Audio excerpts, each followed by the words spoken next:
You're watching Day or Night Exotics TV. I'm Dale the Knight, and this is Rose, my banana spider female that I got from a good buddy of mine here from St. Louis, Missouri, Matt Knutson, who produced this beautiful young lady.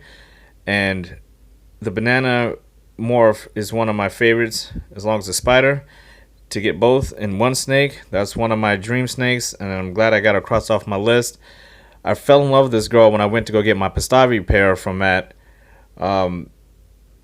I asked if I could hold her, and seeing the pictures is one thing. When you get her in your hand and you actually just see how beautiful she is, I fell in love with her. Still, really wasn't thinking I was gonna get her, and had the opportunity.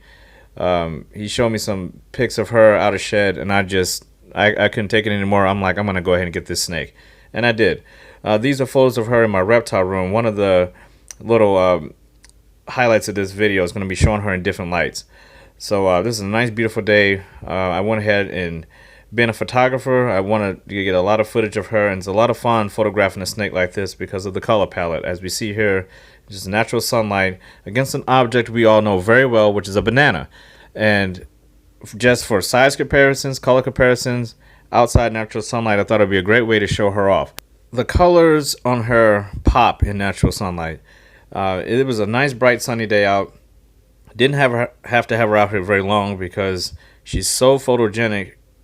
Photographing her, there's really no bad poses in there.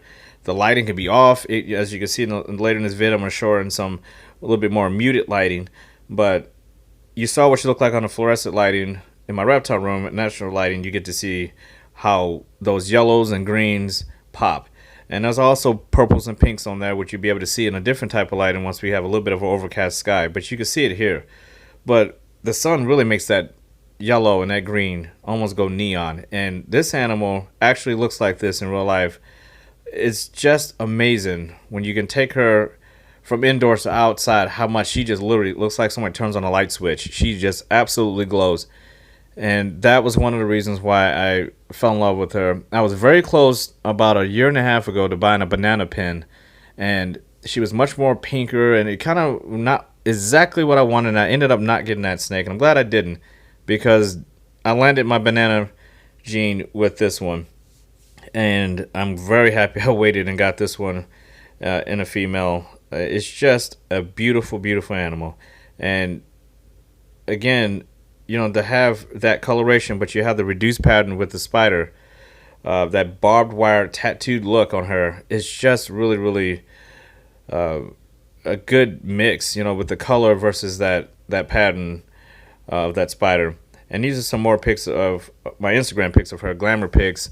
And you can always follow me on that, Day or Night Exotics, and see more of these pics that I post. But you can just see how much she pops just with a small filter on her. This is more of an overcast sky. And about a week later after the pics you just saw. And again, without the sunlight blasting on her, and you get a little bit more of a muted light source, you can see other interesting things once you get a little bit more of the shadows on her. And that's how brilliant those greens are, and the purples and the pinks, how they kind of just all come together to form this beautiful, beautiful snake.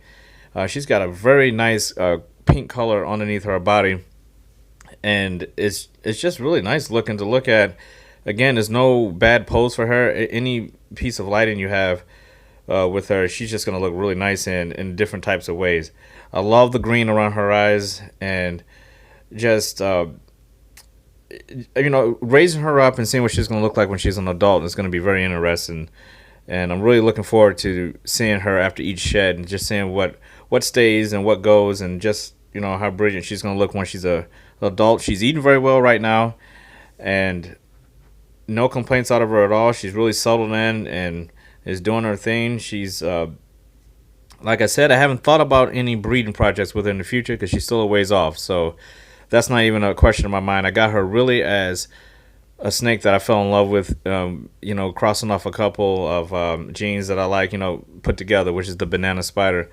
And I love spiders to begin with. I have a lot of that spider gene in my collection in different morphs, and having it finally with the banana gene, which I've been wanting for forever, this is pretty much my dream snake, one of them anyway, and definitely one of my favorite BPs in my collection now. So if you ever run across any banana spiders or any bananas period, I highly recommend them.